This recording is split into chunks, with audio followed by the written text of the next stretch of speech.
Aujourd'hui, on va voir comment changer le rétroviseur d'une Volkswagen New Beetle. C'est vraiment pas simple, hein. Il va falloir démonter pas mal de choses, donc c'est assez compliqué. Pour démonter ce rétroviseur, il va vous falloir quelques clés. Il va vous falloir notamment une clé assez spécifique à Volkswagen. C'est une clé, c'est pas une clé Torx, mais il y a un peu plus dedans, donc c'est une clé 12 pans qu'on appelle XZN. Donc il va vous falloir cette clé-là. Ensuite, il va vous falloir une clé 13 et un tournevis cruciforme dit America. Pour démonter ce rétroviseur, il va falloir enlever la garniture intérieure, la garniture du montant de la porte, puisque le rétroviseur est vissé sur la carrosserie de la voiture indirectement, et les vis sont accessibles seulement de l'intérieur depuis l'habitacle. Ensuite, il va falloir dévisser la charnière de la porte afin d'accéder à d'autres vis. Parce que vous verrez, il y a des vis, notamment celle de 12 pans, la XZN, qui est accessible à l'intérieur du véhicule depuis la charnière de la porte. Et vraiment, il va falloir enlever les vis pour que la porte penche pour pouvoir la dévisser. Et ensuite, pour terminer, il va falloir démonter la garniture de la portière, puisque la connexion, les câbles du rétroviseur qui est électrique se débranchent depuis l'intérieur de la porte. Comme on le voit ici, donc le rétroviseur est vissé sur la porte. Ça, c'est les clés, la clé spécifique, la XZN 12 points. Donc ça, il y en a deux ici. Et ensuite, il y a le reste du rétroviseur qui va sur le montant de la voiture, depuis l'intérieur. Donc il va falloir enlever la garniture afin d'accéder aux vis.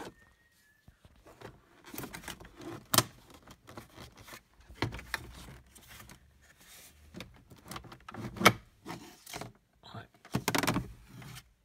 Une fois la garniture du montant de la porte enlevée, vous pourrez accéder aux vis de 13. Il y a deux écrous de 13 à l'intérieur. Pour accéder aux vis de 13, il va falloir enlever le support câble avec un tournevis plat. Il faut le déboîter. Et ensuite, on voit directement les deux vis.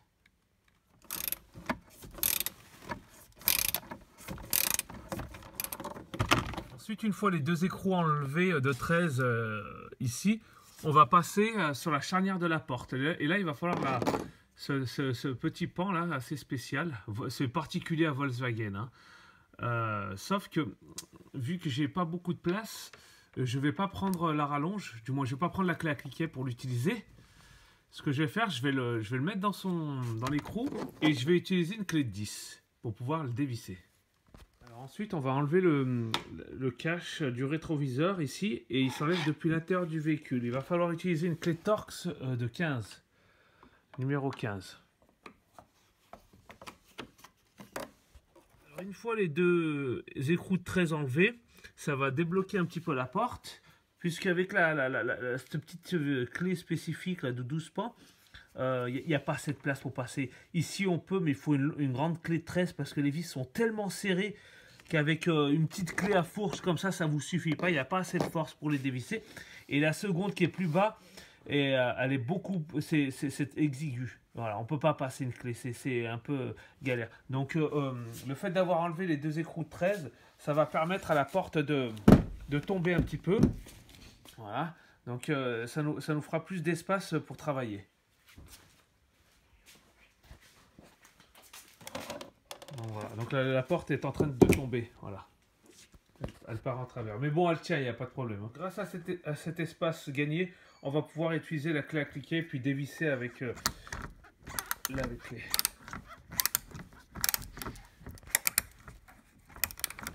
Une fois les deux vis enlevées, il va falloir... le rétroviseur va tomber, hein, il arrive, il n'y a pas de problème, il s'enlève. Sauf que le travail n'est pas terminé, puisqu'il va falloir enlever la connectique. Le problème, c'est que comme beaucoup de marques automobiles, hein, ils n'ont rien fait simple. La connexion, le câble électrique, là, le problème, c'est qu'ils n'ont pas fait une connectique juste ici. il va falloir enlever la garniture de la porte et débrancher depuis l'intérieur de la porte. Enlever la garniture de la porte, on va commencer par ce petit cache qu'on va déboîter. Et il y a deux vis cruciformes à enlever, elles sont grosses. Donc on va dévisser ces deux vis là.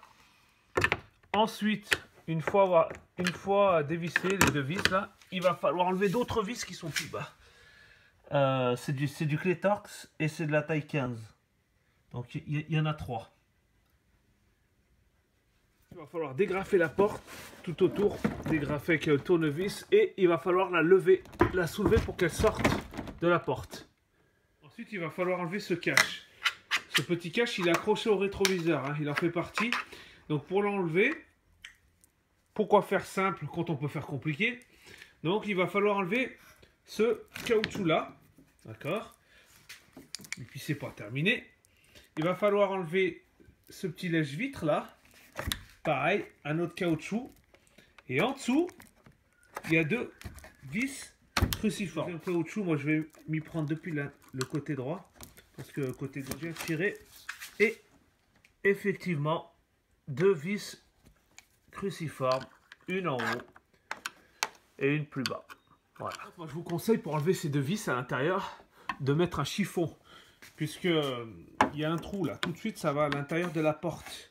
Donc mettez un chiffon parce que les vis, si vous n'avez pas un tournevis aimanté, magnétique, les vis vont tomber, mais c'est sûr à l'intérieur. Hein, puisque déjà c'est pas simple.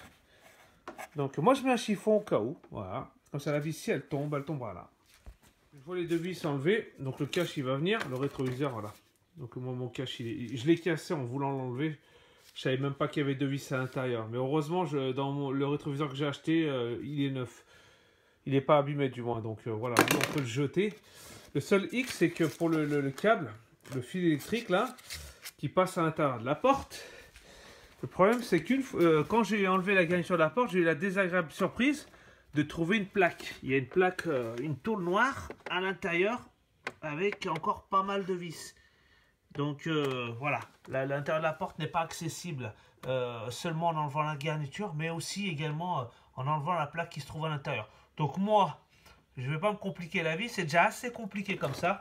Ce que je vais faire, je vais couper le fil. Je vais le couper tout simplement, je vais tirer au maximum pour avoir pas mal de câbles. Je vais le couper, soit je le connecte, ou soit je laisse mon rétroviseur manuel, non électrique. Je le ferai à la main et puis c'est tout. Finalement, j'ai coupé le câble voilà, de mon rétroviseur. J'ai dénudé fil par fil.